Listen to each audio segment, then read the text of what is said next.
Welcome to அம்மாஸ் kitchen. நம்ம இன்னைக்கு packet பால்லையும் ஆர்டினரியாக நமக்கு கிடைக்கிற பால்லையும் எப்படி சீம்பால் செய்கிறது அப்படின்னு தான் பார்க்க போகிறோம்.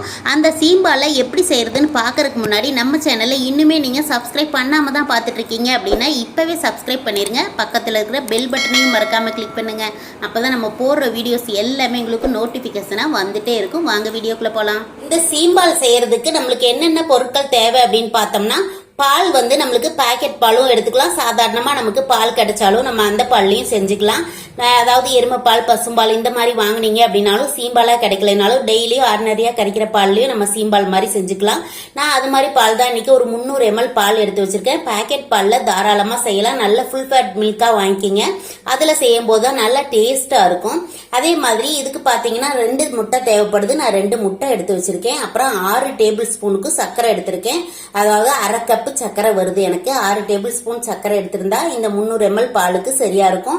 அப்புறம் உங்களுக்கு எவ்வளவு இனிப்பு தேவையோ அந்த அளவுக்கு இனிப்பு சேர்த்துக்கலாம். இந்த சர்க்கரையை நான் ஒரு 2 ஏலக்காவும் ஒரு துண்டு சின்ன சுக்கு, இந்த மாதிரி சுக்கு வந்து சின்ன துண்டு அளவு, இந்த அளவு போட்டோம் அப்படின்னா நல்ல டேஸ்டியாவும் வாசனையாவும் இருக்கும். இந்த முட்டையோட ஸ்மெல் அடிக்காது. நம்ம முட்டை 2 சேர்க்கிறோம் இல்லையா, இந்த முட்டையோட ஸ்மெல் வரும் அப்படின்னு நீங்க ஃபீல் பண்ண வேண்டியதில்லை. நம்ம 2 ஏலக்காவும் சின்ன துண்டு சுக்கும் சேர்க்கும் போது அந்த முட்டையோட ஸ்மெல் சுத்தமா வராது. இப்ப இந்த சர்க்கரையோட சேர்த்து இது 2ஐயும் சேர்த்து நம்ம அரைச்சிக்க போறோம். இப்ப இந்த மாதிரி ஜார்ல சர்க்கரையும் ஏலக்காவும் சுக்கும் சேர்த்து நல்லா பவுடர் பண்ணிடலாம். நம்ம பாத்தீங்கன்னா சர்க்கரைய நல்லா பவுடர் பண்ணியாச்சு. இது இப்படியே இருக்கட்டும். அடுத்தது முட்டையை நம்ம எடுத்து அடிச்சுக்கலாம். இப்ப 2 முட்டையை இந்த மாதிரி பவுலுக்கு மாத்திட்டு முட்டையை நம்ம உடைச்சிட்டு ஊத்தி அடிச்சுக்கலாம்.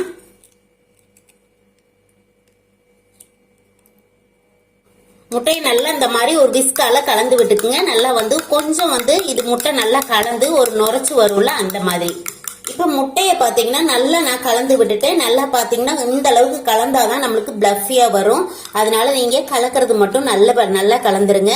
அதுக்கப்புறம் பாத்தீங்கன்னா நம்ம அரைச்சு வச்ச சர்க்கரையை இதுலயே சேர்த்துக்கலாம். சேர்த்துட்டு நல்லா கலந்து விட்டுறலாம். நான் சர்க்கரையை பவுடர் பண்ணிருக்கிறேன், அதனால சீக்கிரமா கலந்துரும். பவுடர் பண்ணாமலையும் நம்ம இதுலயே வந்து நேரடியா சர்க்கரையும் சேர்த்துட்டு நல்லா கலந்துக்கலாம். பவுடர் பண்ணியும் சேர்த்துக்கலாம். பவுடர் பண்ணி சேர்த்தும் போது சர்க்கரை சீக்கிரமா கரைஞ்சு வரும். அதுக்காக தான் பவுடர் பண்ணிருக்கேன். இப்ப பாத்தீங்கன்னா சர்க்கரையெல்லாம் நல்லா கரைஞ்சிருச்சு. நல்லா கலக்கி விட்டாச்சு. இதுல ஒரே ஒரு பிஞ்ச் அளவுக்கு உப்பு சேர்த்துக்கிறேன். இனிப்புக்கு உப்பு சேர்த்தும் போது நல்லா டேஸ்ட் நல்லா இருக்கும், அதுக்காக சேர்த்துக்கிறேன். சேர்த்துட்டு அதையும் நல்லா கலந்து விட்டுறலாம். இப்போ உப்பெல்லாம் சேர்த்துட்டு நம்மளுக்கு முட்டை கலவை ரெடியா இருக்கு. இதுல வந்து நம்ம பால் மிக்ஸ் பண்ணிக்கணும். இப்ப இது இப்படியே இருக்கட்டும். இந்த பாத்திரத்துல தான் வச்சுக்க போறேன். இந்த பாத்திரத்துல நம்ம அப்படியே சேர்க்க கூடாது. அப்படியே சேர்த்தோம் அப்படின்னா நம்மளுக்கு எடுக்கும் போது தனியா வந்து பிரிஞ்சு வராது. அதுக்காக இந்த பாத்திரத்தை நம்ம கொஞ்சம் நெய்யோ இல்ல ஆயிலோ போட்டு கிரீஸ் பண்ணிக்கணும். அப்பதான் நம்மளுக்கு எடுக்கும் போது ரொம்ப ஈஸியா வரும். அதுக்காக பாத்தீங்கன்னா நான் இன்னைக்கு கொஞ்சமா நெய் போட்டுக்கிறேன். இந்த மாதிரி கொஞ்சமா நெய் தடவிக்கலாம். நெய் இல்லை அப்படின்னா நீங்க வந்து சன்ஃபிளவர் ஆயில் கூட சமைக்கிறதுக்கு வச்சிருப்பீங்களா, அது கூட தேய்ச்சி விட்டுக்கலாம். இந்த மாதிரி நல்லா எல்லா இடத்துலயும் தடவி விட்டுறலாம். இன்னொரு பாத்திரம் எடுத்திருக்கேன். எடுத்துட்டு நம்ம அடிச்சு வச்ச முட்டையை சேர்த்துக்கலாம். இப்ப இந்த முட்டைக்குள்ளைய நம்ம எடுத்து வச்சிருக்கிற 300 ml பாலையும் சேர்த்துக்கலாம். இப்ப இந்த கலவையை 2ஐயும் நல்லா மிக்ஸ் பண்ணி விட்டுறலாம். நல்லா கலந்து விட்டோம் அப்படின்னா போதும். இப்ப நம்ம சீம்பால் கலவை ரெடியா இருக்கு. இதை வந்து நம்ம கிரீஸ் பண்ணி வச்சிருக்கோம் இல்லையா, அந்த பாத்திரத்துக்கு மாத்திக்கலாம். அவ்வளவுதான், நம்ம ரெடி பண்ணிட்டோம். எப்ப நீங்க எந்த பாத்திரம் எடுத்தாலும் பாத்திரத்துல ஒரு 3/4 அளவு இருக்கிற மாதிரி எடுத்துக்கங்க. நான் இன்னைக்கு எடுத்திருக்கிறது பாதி அளவு இருக்கு. இந்த மாதிரி அளவு கொஞ்சம் குறைவா இருந்துச்சு அப்படின்னா தான் நம்ம முட்டை சேர்த்திருக்கிறதுக்கு கொஞ்சம் பொங்கி வரும். அதனால நீங்க பாத்திர அளவு மட்டும் நிறைய இருக்கிற மாதிரி சின்ன பாத்திரமா எடுக்க வேண்டாம். கொஞ்சம் ஒரு பெரிய சைஸ் பாத்திரமா எடுத்துக்கோங்க. இப்ப வந்து நான் தண்ணி கொஞ்சம் சூடு பண்ணிருக்கிறேன் குக்கர்ல. அதுக்குள்ளதான் நம்ம வைக்க போறோம், பார்க்கலாம். இப்ப பாத்தீங்கன்னா ஒரு குக்கர் வச்சிருக்கேன். தண்ணி நல்லா கொதிச்சிட்டு இருக்கு. ஒரு வந்து ஸ்டாண்ட் ஒண்ணு வச்சிருக்கேன். இதுக்குள்ள ஸ்டாண்ட் ஒண்ணு வச்சிருக்கேன். இது எதுக்காக அப்படின்னு கேட்டீங்கன்னா, நம்ம பாத்திரம் வைக்கும் போது ஸ்டாண்ட் இருந்துச்சு அப்படின்னா நகராம இருக்கும். நம்ம சீம்பால் வந்து கரெக்டான சேஃப்ல கிடைக்கும். அதுக்காக தான் இந்த ஸ்டாண்ட் வச்சிருக்கேன் குக்கர்ல. இப்ப வந்து நம்ம கலக்கி வச்சிருக்கிற சீம்பால உள்ள வச்சிடலாம். இந்த சீம்பால் மிக்ஸ் வந்து நான் உள்ள வச்சிடுறேன். கரெக்டா நேரா வச்சுக்கலாம். இந்த மாதிரி நேரா வச்சதுக்கு அப்புறம் ஒரு தட்டு போட்டு இந்த மாதிரி மூடி வச்சிடலாம்.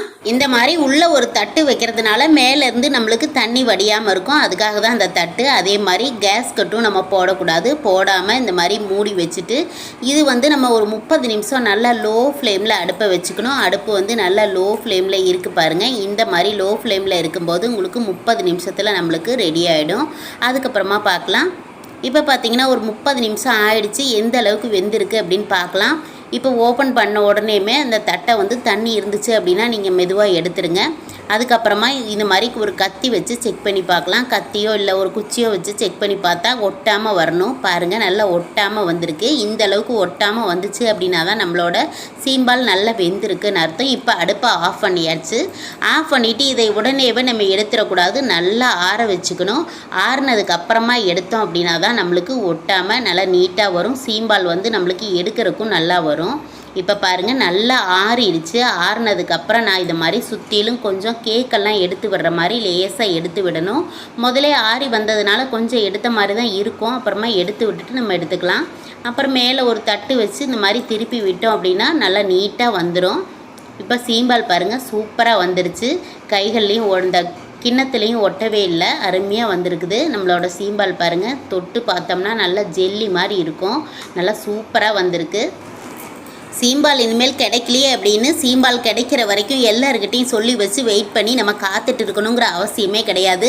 நமக்கு எப்போ வேணாலும் நம்ம சீம்பால் செஞ்சு சாப்பிடலாம். பேக்கெட் பால்லையோ இல்லை நமக்கு ரெகுலராக கிடைக்கிற மாட்டுப்பால் எருமைப்பால்லையோ செஞ்சு சாப்பிட்லாம். ரொம்ப ரொம்ப டேஸ்டியாக இருக்கும். ரொம்ப டேஸ்டியாக இருக்கிற இந்த சீம்பாலை நீங்கள் செஞ்சு பாருங்கள். நான் பாருங்கள் இது மாதிரி கட் பண்ணி பீஸ் போட்டு வச்சுட்டு வந்துட்டு வீடியோ எடுக்கணும் அப்படின்னு சொல்லிட்டு போயிருந்தேன். வர்றதுக்குள்ளே பொண்ணும் பையனும் ஃபுல்லாக காலி பண்ணிட்டாங்க. நான் வீடியோ கூட எடுக்க முடியல. அந்த அளவுக்கு எங்கள் வீட்டில் எல்லாருக்கும் ரொம்ப பிடிக்கும். உங்களுக்கும் இந்த சீம்பால் பிடிச்சிருந்தா இதே மாதிரியே செஞ்சு பாருங்கள். எப்படி வந்துச்சுன்னு கமெண்ட்டில் என்கிட்ட ஷேர் பண்ண மறந்துடாதீங்க. அம்மாஸ் கிச்சனை தொடர்ந்து பார்த்துக்கிட்டே இருங்க. ஆரோக்கியமான சமையலை செஞ்சுக்கிட்டே இருங்க.